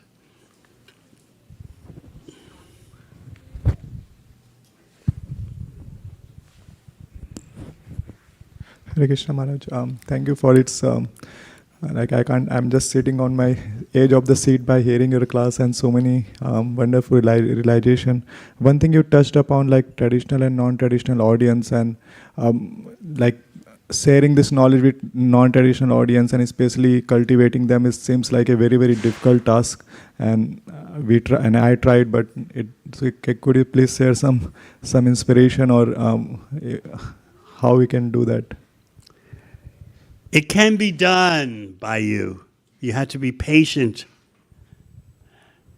Just think, as I often explain, what it was like for the first American and European devotees to go with Prabhupada to India. How difficult it was for them to cross the bridge into another culture. It took them years to acclimate and know the ways of India. But because of dedication to Srila Prabhupada, they stuck it out, and they learned. These original devotees who went to India, some of them still based there, they can be more Indian than the Indians. They know how to, they just don't go. They know the mentality. They can assume that mentality. They can out-Indian the Indians. But they're originally from the West. So similarly, if the bridge goes one way, it can go the other way, right? So no doubt some of you will out-American the Americans. Just take some time. Learning their mentality, their hang-ups, their barriers. Just like the first devotees who went to India, they had to learn things not to say, things to say. No doubt at first when people from India would meet these devotees, they'd think, how uncultured. But gradually, by traveling with Prabhupada and watching Prabhupada deal with the people, they became experts. So expert that, as I said, these original devotees who went to India, they can be more Indian than the Indians. They've learned. They've crossed the bridge. So if you're really intent on doing that, it's going to take some time. What did Prabhupada do when he first came to New York City? He had no one for 1 year. But he said, I was studying the Americans. He'd walk around in New York and study the people. Study the books they read. He tried various things. He tried yoga schools where the crowd was just old ladies who trying to do some yoga postures. But he tried this, he tried that. And then someone invited him to Greenwich Village. They told him, Swamiji, there's the scene down there. They really need you down there. So he tried that. Before he had Second Avenue, he was doing he was going to artist lofts and having programs there. Mukunda Maharaj once told me after visiting some of our programs at the original outreach center called The Loft. And he said, you're not doing anything new. This is what Prabhupada did before Second Avenue storefront. He would give programs at artist lofts. There'd be 40 or 50 people there. And he would speak the philosophy with some cultural reference points to fascinate the people. He would talk about something from India while teaching tattva. He would always teach tattva, but he would give various intriguing examples from mystics in India and various holy places. And then after, he would do a little kirtan with his hand symbols only. That's all he had was hand symbols. And then after kirtan, he would circulate amongst the crowd with finger food, like samosas or pakoras, and personally distribute them and make small talk with the people. How are you doing? How are you? He said, so Mukunda Maharaj told me that's how Prabhupada started. Obviously, it was a big shock to deal with such wildness. So if you're ready for the ride of your life, start dealing with the non-traditionals. Any concept of duty, commitment, keeping promises, out the window. It's all about how do I feel now? What's going to make me feel good right now? So you need patience, an open mind, and stick to it. So what if it takes you 10 years to adapt? How many years have these original devotees who went from the West to India? They've been there since the 1969, 1970. For the most part, they've been in India. So that's like over 50 years. So are you ready for that kind of commitment? Okay. Krishna will empower you. It'll take some time. Meanwhile, go on distributing millions of books.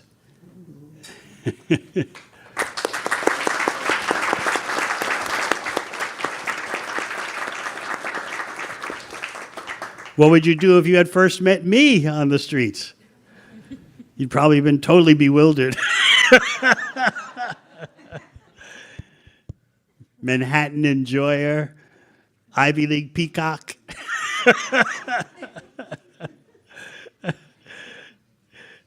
You'd probably think, you'd be thinking, should I stop this guy? He looks pretty proud. And there I was, big Sai Baba hairstyle, wearing a long suede cow killer coat. You'd have, no, we're not stopping him. But then someone like me, like I did, walks up to you and says, do you have Srimad Bhagavatam? You would.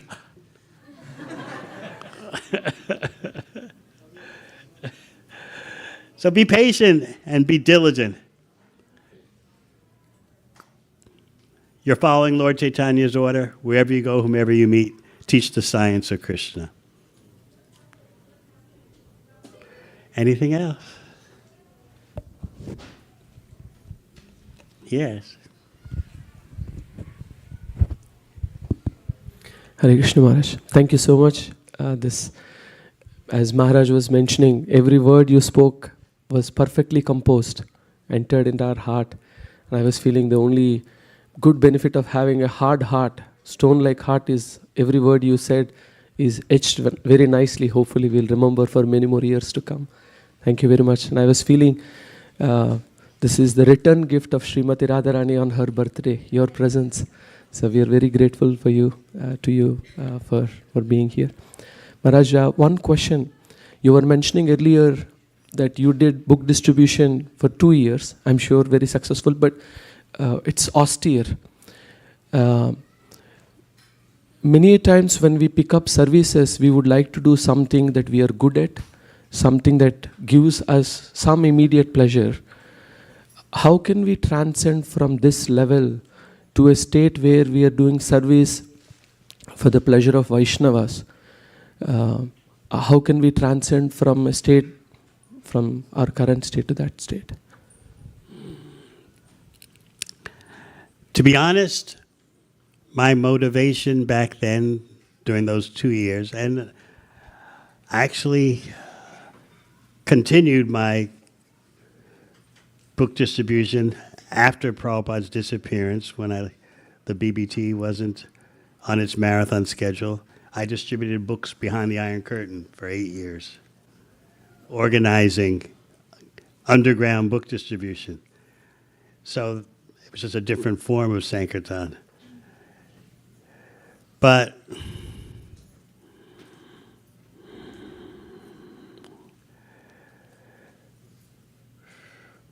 what would you aim for with your question? What do you...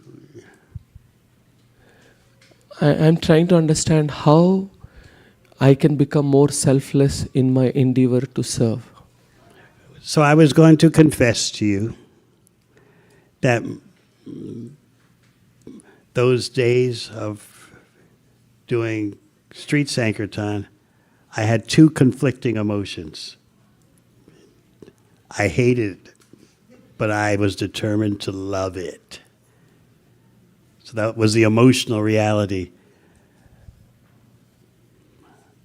When I moved into the temple, no one asked me, what's your academic background? You've just graduated from Yale University and you're moving into the ashram? Well, what's going on here? No one said anything about that. Just, here's a broom, your service is to sweep the floor. So I did that for 3 weeks. I swept the floor. And then after 3 weeks, I went out on a Harinam party and I grabbed some packs of incense and started distributing it to the crowd. And the temple president was watching. You are a Sankirtan devotee. So, me? I just joined to read the books. I had envisioned just reading the books all day, every day, and waiting for the Maha to come off the altar. I thought that's what bhakti is all about. And suddenly, after 3 weeks, I'm pushed into full-time Sankirtan, which, as I said, meant 7 days a week back then, and late nights on Friday and Saturday night. But as much as I didn't like it, sometimes I'd go out and there'd be tears in my eyes. Like, I can't do this, I can't do it. But simultaneously, I was determined to love it because it's what my spiritual master wanted. So that was with the two conflicting emotions. So I did go out, even though I did nothing. Because ultimately, my bottom line was, Srila Prabhupada wants this, I'm determined to please him. Even though I'd rather do something else. Then, when it was due to collapse in health, and it was time to do a service that you would say matched my material propensity more, I didn't want to do it. I'm never giving up book distribution. No way. This is my chance to go back to God so easily. But we need you at the BBT for helping produce Prabhupada's books. Literary work, sitting at a desk all the time. Where are the airports? Where are the malls? So just see, when Krishna engages me, you would say, according to my propensity, I didn't want to do it. I was so intoxicated by Lord Chaitanya's Sankirtan movement, someone had to tell me, by the way, the Sankirtan movement needs books. Oh.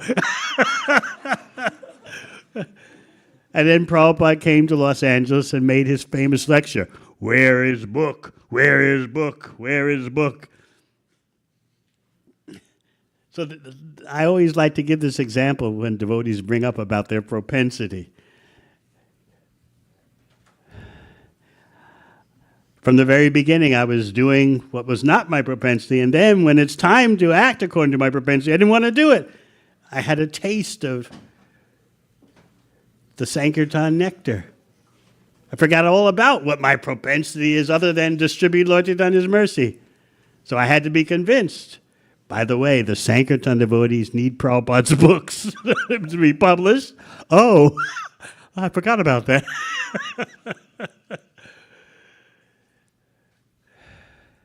How are we doing for time? I told Vaisesika Prabhu there's no way I could speak all this time. But he as always, he never listens.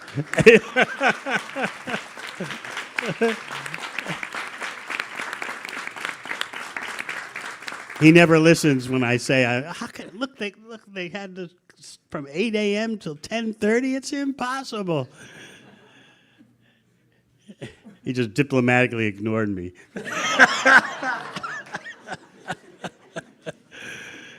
But by your association, things come out.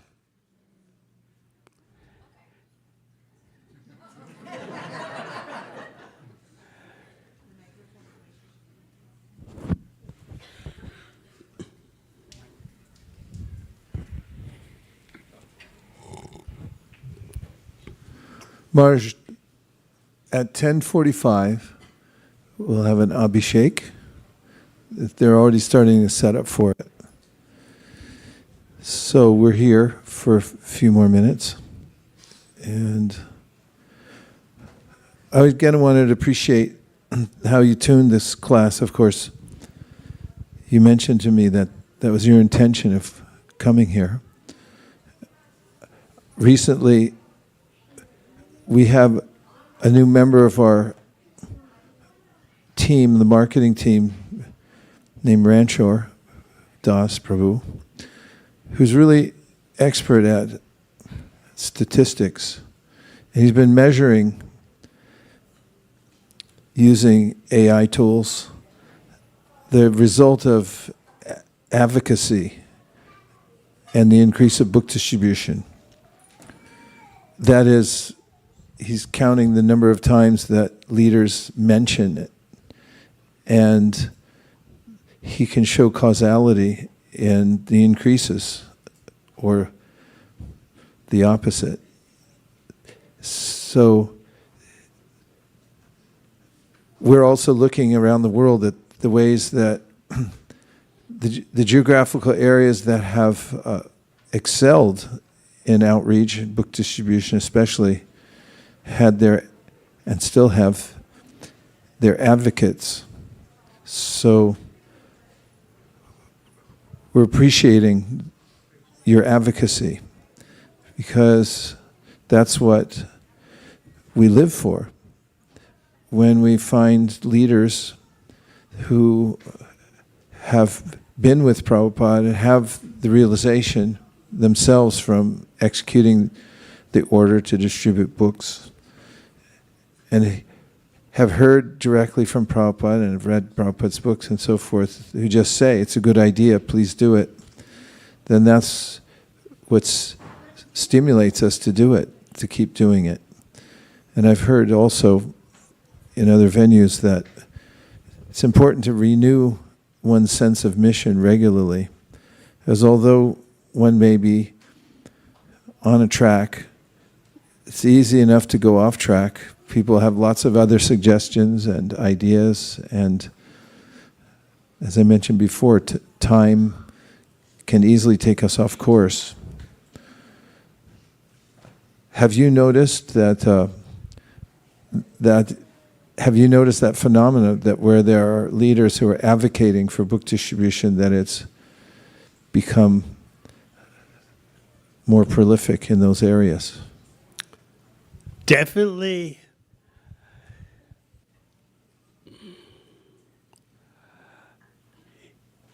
In our humble attempts at non-traditional outreach, we try to figure out ways to get the non-traditionals to, in some way, have their feet touch the pavement and do some book distribution, some kind of way, as part of their belonging to the club.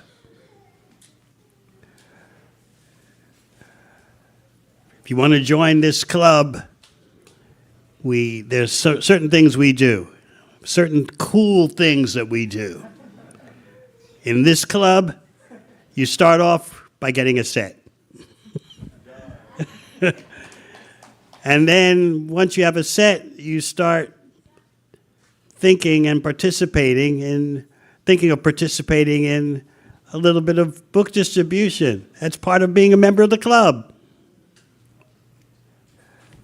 It's not simply, this is how we pitch it, it's not the Yuga Dharma so much, because in the non-traditional world, what's a Yuga Dharma? But it's just the cool thing that the club does. The club has tasty prasad, remember? Devastating prasad. The club has wonderful literature, and the club has distribution activities. That's all part of being the club. In the club, it's part of being cool. It's unique, it's different, it's fun. Helping to create a wisdom culture.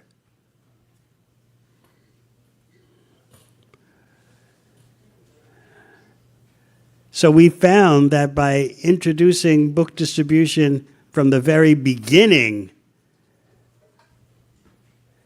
that's the best thing.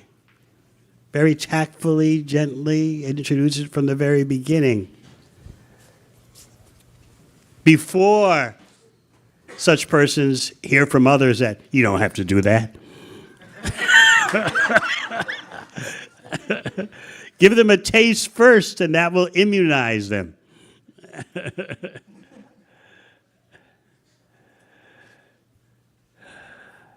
And of course, I've come here to be rejuvenated, re-enlivened by one of the foremost Sankirtan chakras in the universe. This Sankirtan movement is going on throughout the universe because when Caitanya Mahaprabhu was touring South India, residents of other planets would come meet him disguised as human beings. So the Acharyas explained that in that way, Lord Chaitanya initiated the Sankirtan movement over the whole universe.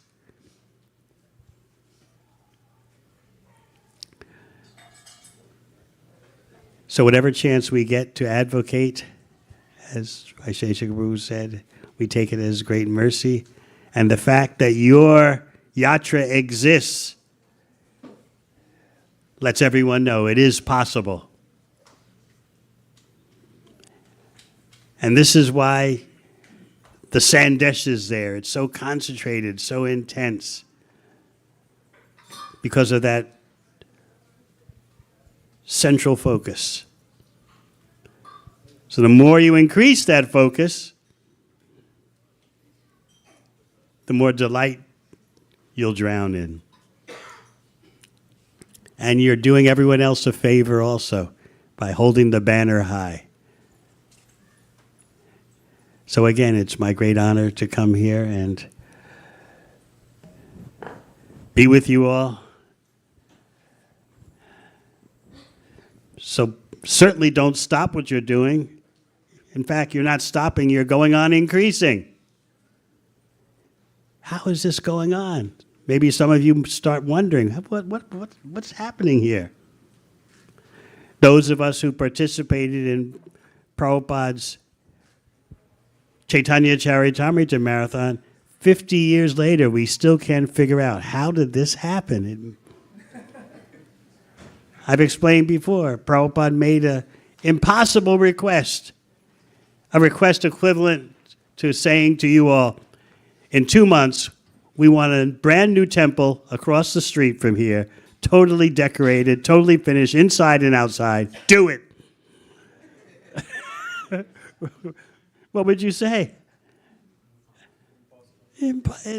Especially if you're a manager, organizational type, your mind would be blown.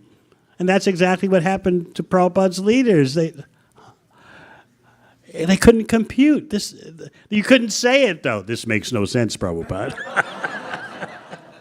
You couldn't say that.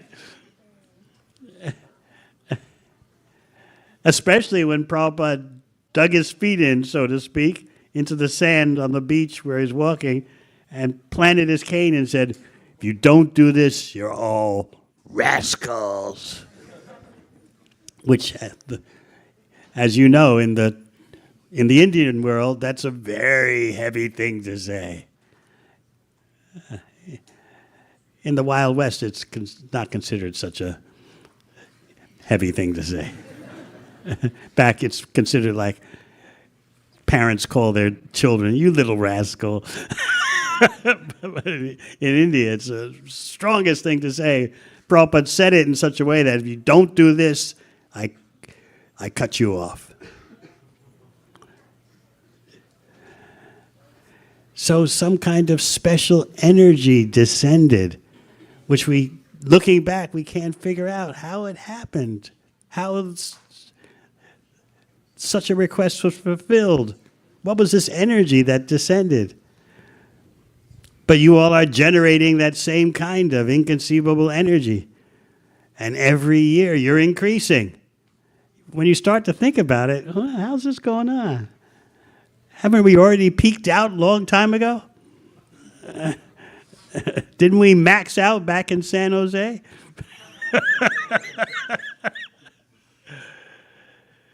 But remember, the Panchatattva have come. They've broken open the storehouse, which was sealed when Krishna came. Krishna demonstrated his pastimes, but he did not distribute love of Krishna. The Panchatattva come, break open the storehouse, plunder the storehouse, distribute the contents, drink the contents. So this is your heritage. This is what you're part of. Thank you very much. Hare Krishna.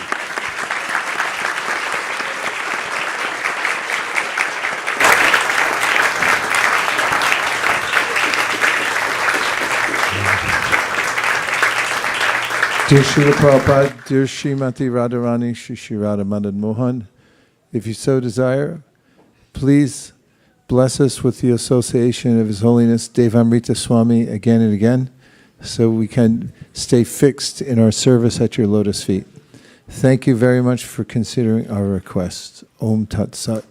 Everyone who agrees with this prayer, in whole or in part, please unmute and say Hare Krishna. Hare Krishna. Hare Krishna. Hare Krishna. And now we have a 7-minute intermission, and we'll reconvene right here in this very room, only with a slight 90-degree shift towards the altar and getting ready for the Abhishek. See you back in 7 minutes. Hare Krishna. Vanchakalptaruscha kripasindabevacha Tanam Pavanibhyo Vaishnavebhyo Namo Namaha Nanta Koti Vaishnaviki Jai Gaur Premanande Hari Hari Bo. Thank you very much, everyone, for coming to celebrate Radhashtami. We'll be here all day and night, so please feel free to stay. And now we have a word from our sponsor, brought to you by Srimad Bhagavatam and the Bhadra Purnima campaign, which is just now raging all over the world on every continent. We're getting news from devotees. South India, Sri Ram checked in the other day. Unprecedentedly, he has increased the number of pledges just in South India by a multiple of 5. And we're hearing from Europe and London, all around the world, that devotees are out and about meeting people and arranging for the safe transfer of Srimad Bhagavatams into the hands of people's into their homes, into businesses, into trucks, cars, bullock carts. In the villages they're going are the Bhagavatam sets. And we have live on the ground here, for those of you who are watching online, stay tuned in and call your friends, because we have Malini Devi Dasi representing the Bhadra campaign here in ISKCON of Silicon Valley. Tell us what we've won. Hare Krishna, everybody. Happy Radhashtami. Such a wonderful class that we heard from His Holiness Devamrita Swami Maharaj. And just to renew our commitment to Sri Caitanya Mahaprabhu by distributing sets and sets and sets of Srimad Bhagavatam all over the world. And today being Radhashtami, and such a dear service to Sri Chaitanya Mahaprabhu and to Srimati Radharani to share what we have with others. We wanted to give an opportunity for everybody here on this auspicious day, if you like to sponsor sets of Srimad Bhagavatam. And we have, every year we do a fundraiser for Bhadra Purnima, and we say that whatever funds that you have, that we have collected, we distribute. We wanted to show you a video of what happened to the books that you sponsored. This is only one place. This is one of the reports that we have, and from between now and Bhadra Purnima, we'll be showing videos of different places where the books have reached. So right now we'll show the video of books reaching the Gram Vidyadan program in India. So it will be played now. If you can please across the world, villages hold untold stories of hope buried beneath hardship and hearts yearning for light and peace. But most importantly, they all long for one thing, something beyond their ordinary lives, something eternal.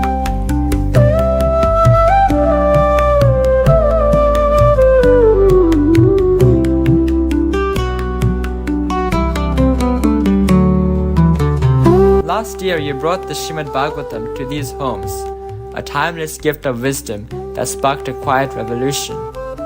Now, look how far we've come. Where there was once emptiness, now there's purpose.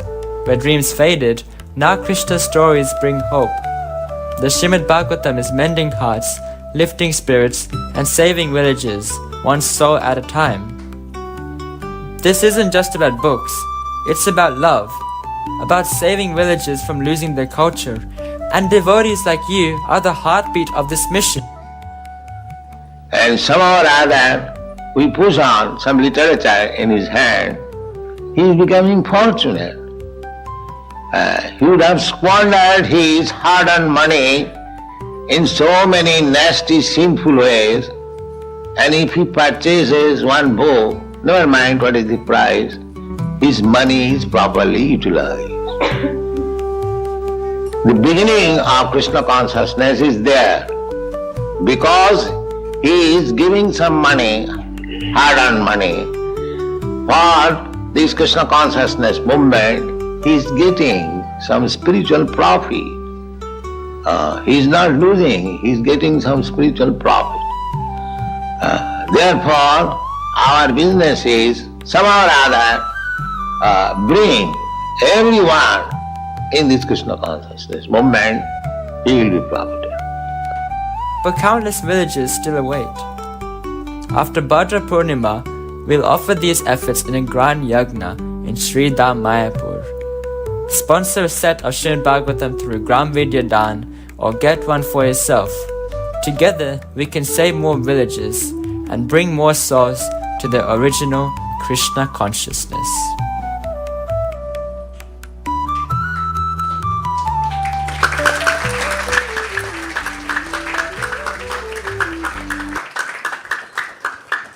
Thank you. And after listening to the message of His Holiness Devamrita Swami Maharaj, we also thought of playing a video of our dear His Holiness Radhanath Swami Maharaj. Recently in London, he actually sent a message for everyone. And I don't want to say anything because I think you should watch it. The quality of the video is a little not so clear because it was taken from a distance, but the message is profound. So please bear with us with the quality. Chaitanya Mahaprabhu is the personification of Srimad Bhagavatam. In fact, in Srila Prabhupada's introduction, he tells a life story of Sri Chaitanya Mahaprabhu. Because he was the personification of Srimad Bhagavatam, and his mission was to spread the glories and the conclusions of Srimad Bhagavatam. Srila Prabhupada's life was completely dedicated to distributing the message of Srimad Bhagavatam to the world. Let us offer this heartfelt gift by distributing Srila Prabhupada's ecstatic purports to know. His Grace Vaisesika Prabhupada and Nirakupa Devi, they have given their whole hearts. They're distributing thousands of sets of Srimad Bhagavatam. And Vaisesika Prabhupada is such a glorious person and is wonderful. It's a glorious Vaishnava. With a begging bowl, he is speaking to us, asking us to distribute one set of Srimad Bhagavatam. He's begging us to do it on behalf of Srila Prabhupada. My humble request is, let us fill his bowl and distribute so many sets of Srimad Bhagavatam, each one of us. Thank you very much.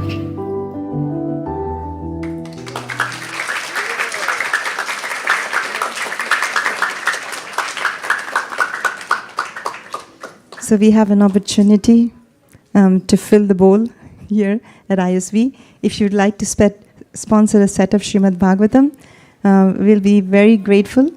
And one set of Srimad Bhagavatam. Oh, 1 second, Mataji. Devamrita Mataji cannot wait.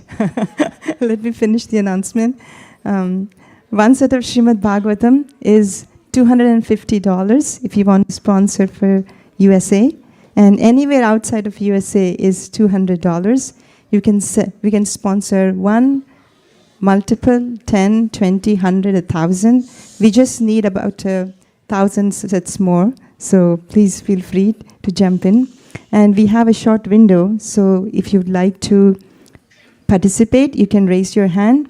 And also if you're listening online, you can text 408-515-5292. The text again, 408-515-5292, and we'll be happy to take your requests. I hear the phone's ringing already out there. I think you dialed the wrong number, though. Okay. We'll take first one from Devamrita Mataji, who is very excited. One set for Gram Vidyadan with a grateful heart. Haribol! You can help. Whenever anybody sponsors, you say Haribol.